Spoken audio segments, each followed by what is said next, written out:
Kuivasjärven historiakävely. Renkkusilta.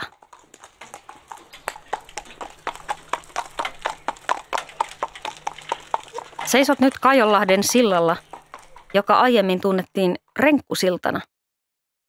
Kuivasjärveläiset innostuivat 1920-luvulla tekemään sillan Kylmäniemen kohdalta järven yli.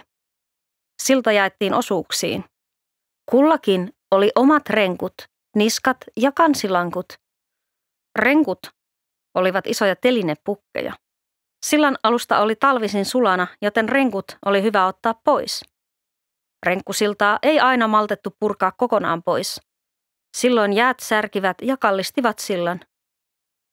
Keväisin hevonen usein luisti järveen päin ja kärryt luistivat kaiteeseen, mutta sillan kautta matka lyheni paljon. Renkkusillan tilalle saatiin maapenkka vuonna 1930. Väliin jätettiin aukko ja siihen rakennettiin puinen silta. Siltapuut lahosivat muutamassa vuodessa ja siltaa jouduttiin korjaamaan usein. Välillä silta uusittiin kokonaan. Kivien ajo kylältä siltapenkkaan tuli kalliiksi ja siksipä sillalle pystytettiin taulu, johon oli tekstattu tervapensselillä. Kiven heitto sillalta kielletty. Kuvassa näet taustalla Renkkusillan. Kuva on otettu nykyisen leikkipuiston suunnalta, juuri ennen Metsänheimon tonttia.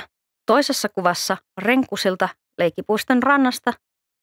Kuva on 1970-luvun alusta.